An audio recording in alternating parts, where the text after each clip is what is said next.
Hello साथियों, जय हिंद, वंदे मातरम। मैं आकाश तिवारी आप सभी बच्चों का फिर से स्वागत करता हूं ऑनसेट एग्जाम के चैनल पे। जितने बच्चे एसएससी जीडी 2025 की तैयारी कर रहे हैं साथियों, आज जो मैं आपके लिए क्वेश्चन लेके आया हूं ये एग्जाम में बहुत ही बार कई बार रिपीटेड क्वेश्चन है।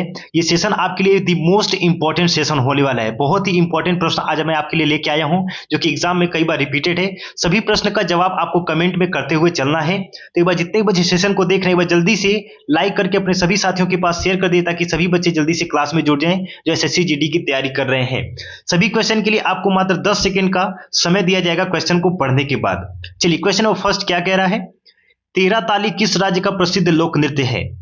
केरल, राजस्थान, मध्य प्रदेश या फिर तमिलनाडु?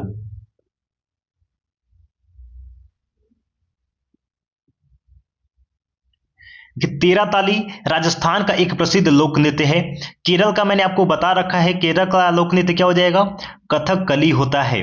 मध्य प्रदेश का क्या होता है बच्चे? मध्य प्रदेश का होता है जवारी नृत्य होता है। कौन सा? जवारी नृत्य होता है या फिर मटकी नृत्य भी हो जाएगा। तमिलनाडु का क्या हो जाएगा? तमिलनाडु का होता है भरतनाट्यम होता है। क्या होता है? भरतनाट्यम होता है। सभी लोग स्क्रीनशॉट ले लेंगे और इसका रिवीजन जरूर से करेंगे। देखिए, रिवीजन नहीं करेंगे, हर सेशन में आपको बोलता हूं रिवीजन करते रहिए। क्वेश्चन नंबर 2, जात्रा, जिसको हम यात्रा बोलते हैं, जात्रा किस राज्य का प्रसिद्ध लोक नृत्य है?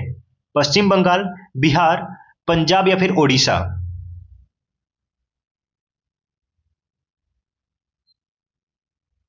देखिए, जात्रा पश्चिम बंगाल का एक लोक नृत्य है, प्रसिद्ध लोक नृत्य है। बिहार का क्या हो जाएगा? बिहार का झूमर होता है। पंजाब का क्या होता है? भांगड़ा होता है। और उड़ीसा का क्या हो जाएगा? उड़ीसा का आपका हो जाएगा गोटी पुआ होता है। कौन सा? गोटी पुआ होता है। नोट बनाएंगे तो ज्यादा बेनिफिट होगा क्योंकि ये ऐसे क्वेश्चन आपका हर एग्जाम में लगभग पूछा ही जाता है।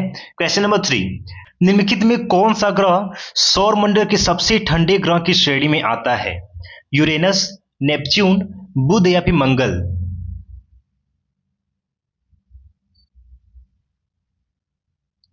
देखिए बच्चे, सौरमंडल की बात करें सबसे ठंडे ग्रह की श्रेणी में कौन आता है तो यूरेनस आता है। ऑप्शन नंबर ए आपका हो जाएगा। बच्चों, इसका तापमान कितना चला जाता है तो -195 डिग्री सेल्सियस से लेके -224 डिग्री सेल्सियस तक यह चला जाता है यूरेनस का टेम्परेचर। चलिए, क्वेश्चन नंबर 4, कौन सा उपकरण है जो भूकंप की तीव्रता को मापने में मदद करता है? Mercalli scale, seismograph, Richter scale या फिर इसमें से कोई नहीं?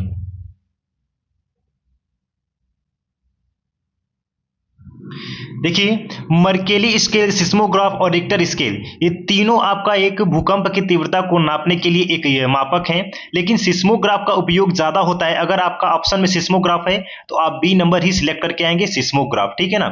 और अगर ये नहीं रहता है तो रिक्टर स्केल को आप सिलेक्ट करके आएंगे। क्वेश्चन नंबर 5, किस शैवाल को अंतरिक्ष शैवाल कहा जाता है? एसिटाबुलरिया, ग्रेसिलेरिया, क्लोरेला वल्गारिस या फिर बोलेनिया?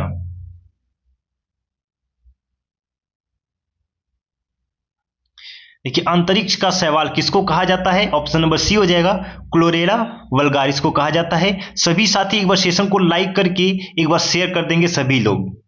क्वेश्चन नंबर 6, उस द्वीप का नाम क्या है जो भारत और श्रीलंका के बीच स्थित है?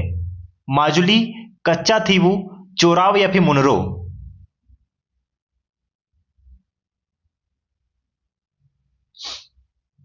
देखेंगे भारत और श्रीलंका के बीच कौन सा द्वीप स्थित है बच्चे? कौन सा द्वीप? ऑप्शन बी हो जाएगा, कच्चा थीवी द्वीप है। और बच्चे, माजुली द्वीप जो आपका है ना, ये दुनिया का सबसे बड़ा द्वीप है। कौन सा?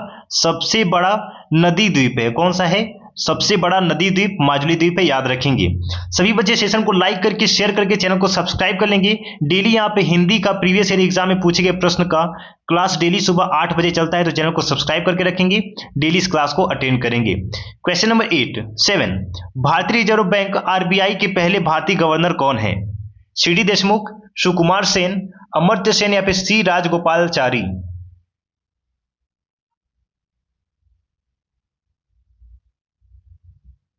देखिए, आरबीआई की बात करें, भारत के पहले आरबीआई गवर्नर जनरल कौन है बच्चे? अंग्रेजों ने इनको बनाया था 1949 में। कब बनाया था? 1949 में। और यह बच्चे 6 साल तक गवर्नर थे। कितने? 6 वर्ष तक गवर्नर थे, ये भी याद रखेंगे। और इनका नाम अगर पूछा जाए तो सीडी देशमुख है। Option number A is the right answer. Question number 8, निम्नलिखित में किस वर्ष मणिपुर राज्य को अपनी पूर्ण आजीविका प्राप्त होती है? 1 मई 1960, 20 फरवरी 1987, 26 अप्रैल 1975 या फिर 21 जनवरी 1972?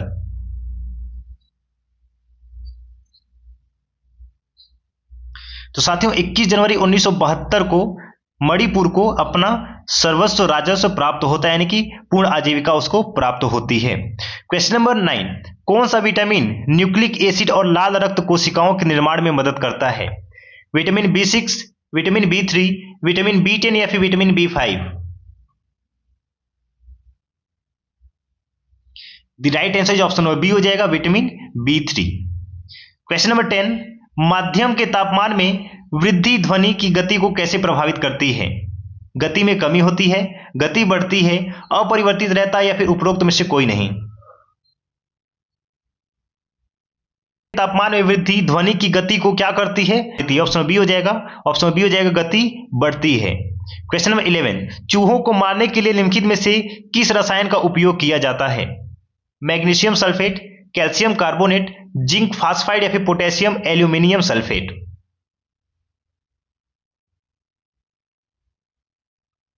तो बच्चे चूहों को मारने के लिए किस रसायन का उपयोग किया जाता है? ऑप्शन नंबर सी हो जाएगा, जिंक फास्फाइड का। इसका केमिकल नेम देखिए, ये भी आपसे एग्जाम में पूछता है केमिकल, इसका नेम क्या हो जाएगा? जिंक फास्फाइड का क्या होता है बच्चे? याद रखेंगे ZN3P2 होता है।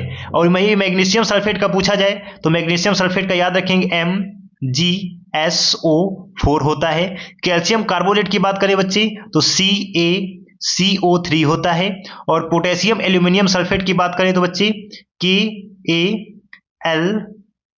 KaLSO, यहाँ पे S है, SO4 और 2 होता है। इसका स्क्रीनशॉट ले लीजिएगा और इसका नोट जरूर से कर लीजिएगा। केमिकल से आपका एक क्वेश्चन 100% बन के ही आता है जीडी में। चलिए क्वेश्चन नंबर 12, नीचे भारतीय राज्य, केंद्र शासित प्रदेश और उनकी राजधानियां हैं। निम्नलिखित विकल्पों में से बेमेल जोड़ी का चयन करिए, एक इसमें से गलत है, कौन सा? चलिए देखते हैं। तेलंगाना का हैदराबाद सही है, असम का दिसपुर, लक्षद्वीप का कवारत्ती बिल्कुल सही, मध्य प्रदेश का लखनऊ नहीं है बच्चे, मध्य प्रदेश का क्या हो जाएगा? भोपाल होता है। क्या होता है? भोपाल है। लखनऊ किसकी राजधानी है? सभी लोग कमेंट करके जल्दी से बताएंगे। क्वेश्चन नंबर 13, पृथ्वी की आयु की गणना में किस तत्व के समस्थानी का उपयोग किया जाता है? कोबाल्ट, कार्बन, सोडियम या फिर रेडियम?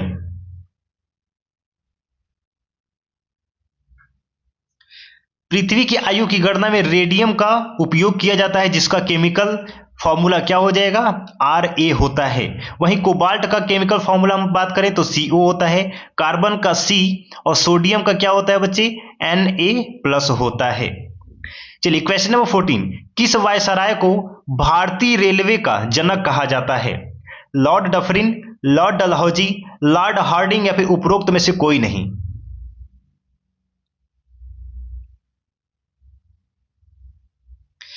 देखिए, भारतीय रेल का जनक किसको कहा जाता है? लॉर्ड डलहौजी को कहा जाता है। और ध्यान देंगे, लॉर्ड डलहौजी जो है यह भारत का गवर्नर जनरल भी था। कब से कब तक? 1848 से लेके 1856 तक यह भारत का गवर्नर जनरल था। याद रखेंगे, लॉर्ड डलहौजी, जिसको भारतीय रेल का जनक कहा जाता है। क्वेश्चन नंबर 15, एक बार सभी साथी सेशन को लाइक करके, शेयर करके चैनल को सब्सक्राइब कर लेंगे। निम्नलिखित में से कौन सी चिली की मुद्रा है? पेसो, यूरो, डॉलर या फिर पाउंड?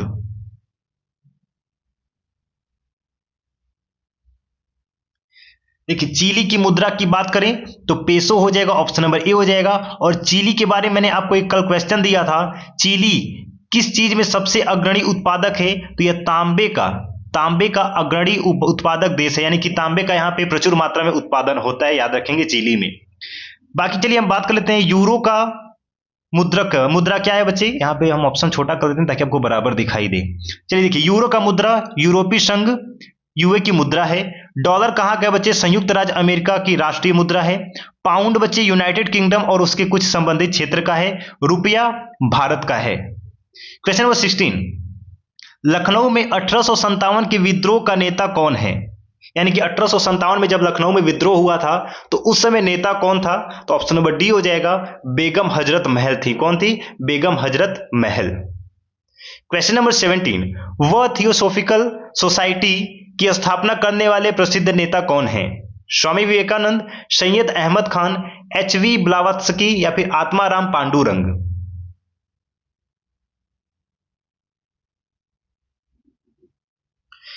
थियोसॉफिकल सोसाइटी की बात करें, इसकी स्थापना सबसे पहले तो इसकी स्थापना कब की गई थी बच्चे?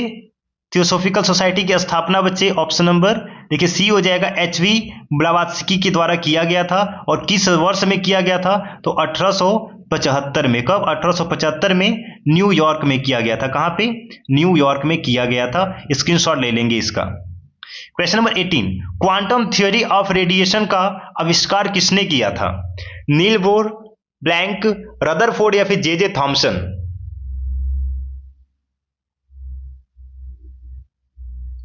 अब देखिए, क्वांटम थियरी की बात करें या फिर जे थॉमसन के सिद्धांत की बात करें, ये सब तो आप लोग क्लास 9th में बहुत रट लगा के पढ़े होंगे, एकदम मन लगा के पढ़े होंगे।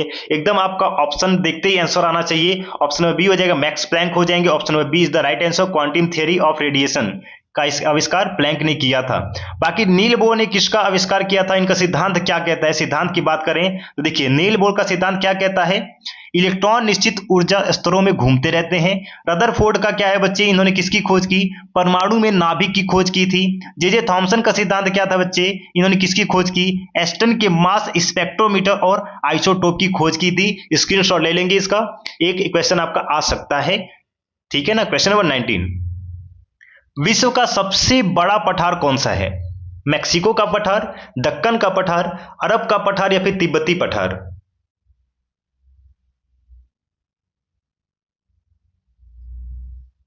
देखिए, विश्व का सबसे बड़ा पठार की बात करें तो ऑप्शन नंबर क्या हो जाएगा बच्चे? डी हो जाएगा, तिब्बती पठार हो जाएगा। ऑप्शन नंबर डी, तिब्बती पठार।